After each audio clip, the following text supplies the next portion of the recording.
First of all, here, again, as Scottie said, when this first happened, all our thoughts and condolences go out to his family.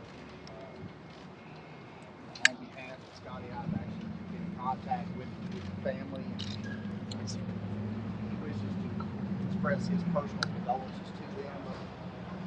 As his attorney, I wasn't comfortable with him giving any statements at any one time, just on perhaps that might somehow reflect poorly on him in some way. But we really wish to extend our condolences to the Mills family, because these kind of tournaments can't go on without people like John Mills working out there, and volunteers and that type of thing. And it's just a tragic situation. We're pleased that the case was dismissed today. Obviously, dismissed without prejudice or with prejudice, which is something that we required. We were prepared to go forward and litigate this matter. We were also prepared to litigate the case civilly. At the time that actually we were going to start litigating civilly on Monday. Whenever complicated appeared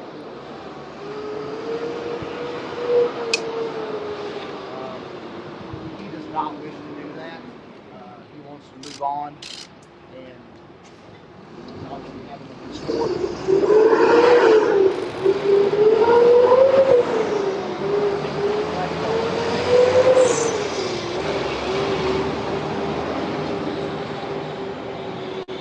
Why doesn't he want to file a lawsuit? Well, lawsuits are paid by the taxpayers. If he prevails in civil litigation against LMPD, who pays that? Taxpayers of Louisville. He doesn't wish the taxpayers of Louisville to pay him for whatever occurred. Also, too, litigation is a distraction for him. And the truly historic season he is having right now, being involved in litigation would be a distraction. And as we've learned, you all local know I was involved in Kenneth Walker's case. I was involved in David Mackey's case. Litigation doesn't change what the police do. We can sue them and continually bring in those litigations, and it doesn't change. If Scottie thought it would somehow make a positive difference, I'm sure he would be willing to do anything that would make a positive change in policing or anything else. We had lengthy discussions regarding that, as well as regarding the criminal case, and he understands it was a miscommunication. As Mr. O'Connell said, he wasn't aware that the fatality had occurred. He had been directed, as other players were, how to proceed in Valhalla. That's what he was doing. And when this occurred, obviously the tensions were high. As you can tell from the body cam audio that several of you asked me about in the police car on the way downtown, that is Scottie Scheffler. He is, as always, as nice and polite and respectful as you could possibly be. I can assure you, if I was in the back of that police car, I would not have been nearly as polite as he was. But that's who he is. And the one thing about this possible criminal case, as I said, we were prepared to try the case, and a civil case. Every case is dependent on the quality of the defendant or the plaintiff. If they are likable, they are credible, and they are honest, then you have a good case. Scottie Scheffler, you cannot find one person to say a bad word about him. When he's in a police car after being falsely arrested, he is still a perfect gentleman. I can assure you, Andy Wilson, you would not have been. Okay? I mean, it is remarkable, the restraint and character he evidenced, not only during the incident, after the incident as it's being taken downtown, and in the press conference that day. Scottie Scheffler, we need more Scottie Schefflers in the world. How does he feel what he got from throughout the city? He's not from Louisville, but there were lots of people supporting them until now? Well, it's obvious he didn't do anything wrong. And as I've said repeatedly, the more evidence that comes out, the more it shows that Scottie was a victim. And I think everybody sees something like this happen and realizes they're one wrong turn or running into the wrong person away from going to jail themselves. Steve, I have to ask you though, the statements that Scottie made after the arrest don't seem to fully align with what you're saying right now. He admits that he got impatient and went too far. No, here's what happened, is he is being interrogated after the most stressful situation of his life, right? And the officer is actually asking him leading questions and trying to get him to agree with them, okay? And that's why you don't talk to the police, because they are going to try to put words in your mouth. But and that's exactly what they did. But that was after he was writing his Miranda rights. He didn't Of course, he didn't have to speak. But again, he asked to talk to the officer. He wanted to explain to him what happened. However, they are trying to get him to confess to something that he didn't do. And the video evidence shows he didn't do it. That's why you don't talk to the police. They are not trying to get to what happened. They are trying to get you to incriminate yourself. And that's what they were trying to do to him.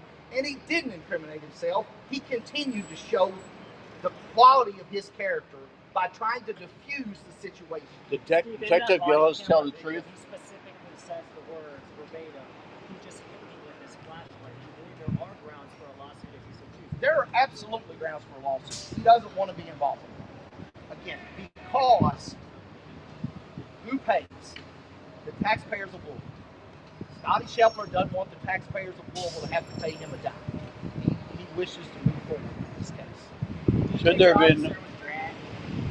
No, it's not. There are multiple eyewitnesses to the incident.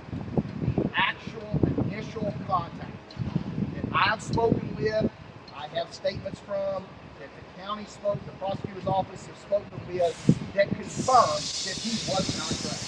You believe they would have dismissed this case if he was dragged? No, they would not have.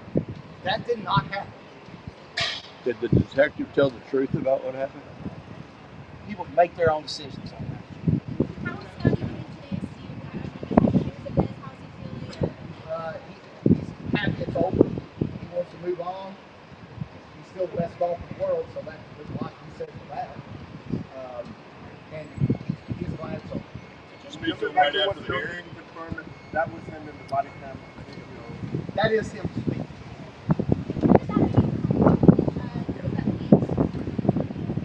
You have to take that up to whoever got it or LSU. Do you think... It wasn't provided in discovery because discovery has not been undertaken yet. Should the detective... Yeah, police overcharge every day. Any of you all get arrested leaving here, you're going to be overcharged. That's what happens. Why? Because it gives them more leverage in negotiations. In this case, they didn't have any leverage because A, we had eyewitnesses, B, we had video, and C, Scottie had the resources to defend it. That changes everything.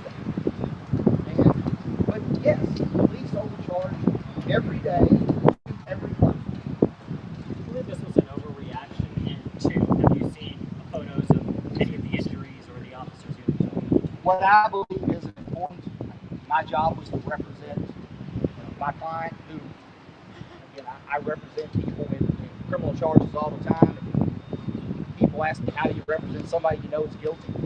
And my response always is, it's a lot harder to represent someone you know is innocent. Because that's a lot more stress. have you seen any photos of the injuries? I've seen everything there is to see. Anything else? Should the detectives have received more than counseling for body cam given the history in Louisville?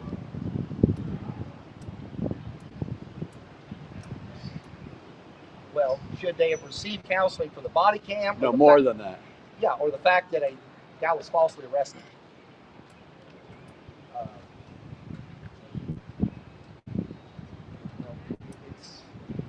how the police discipline other officers is obviously been an issue around the country and in Louisville especially for a number of years. Will this change it? I hope, but we've had a lot of litigation, some of which I've been involved in, that hadn't really changed it to this point. Department of Justice came in, had a consent decree. I don't know that that's changed it. So, the one thing that you should take from it is every person, regardless of if you're the best golfer in the world or just going to watch the tournament, you are one wrong turn or one encounter with a police officer going sideways, even if you do nothing wrong, and being charged with a plethora of crimes that you didn't commit. And it can happen to anybody. And it does. It happens every day. Well, Scottie will come back to Louisville later. If they have another tournament here, I'm sure if the PGA comes back, who knows when that'll be. But if it's a tournament worthy of Scottie Scheffler playing in it, I'm sure he can play. However, we don't have any of those as it stands now. So I don't think this has had such an effect on Scott that he says, I'm never coming back to court. He obviously didn't want to come back to court, but nobody wants to go to court. But obviously, if there's another major championship played in Louisville, I'm sure Scottie Scheffler will play. Has he messaged you anything that stands out about being glad this You is think over? I'm too old to cut my own? Everybody who's charged with a felony offense is glad that it's over. Everybody. And so, yes, he's glad it's over. Any message you'd like to get out? His press conference the day this happened expressed his sentiments and his character and his condolences better than anything I can say. So I don't want to speak for Scottie Scheffler. He's much more eloquent than I am. Would you like to see a public apology about this? Sure. I've been doing this a long time. Apologies. Hard to come by.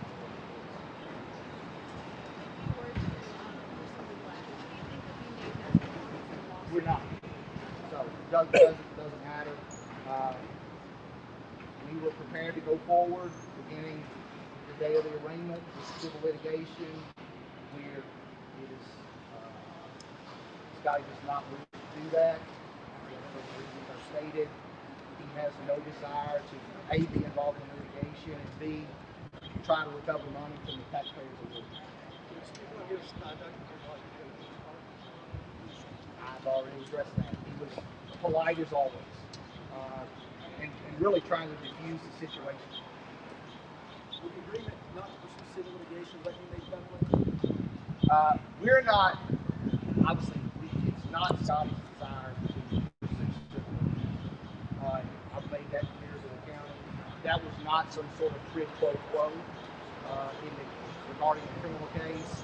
And so, document-wise, there's nothing. We did make it clear that forcing him to appear in Monday was somewhat of a hard deadline for that type of litigation. But again, Mr. O'Connell was very eloquent in his comments. They do have an obligation to investigate the case, and we can't do it in 2 days. Some of the eyewitnesses, I provided them their information. Some of them they found on their own, that type of thing. But he's got an obligation to do his due diligence in the case, and we are obviously. Is Scottie buying Gillis a new pair of pants? You can. We are. Be clear too. There were no monetary. Scottie didn't pay anyone anything for this case to go away, nor is he going to, and there was no stipulation of probable cause. It was not, then that was a deal breaker in the case, and we would not stipulate probable cause for the arrest. Do you have any patients with the PGA about the incident? No, I represent Scottie Scheffler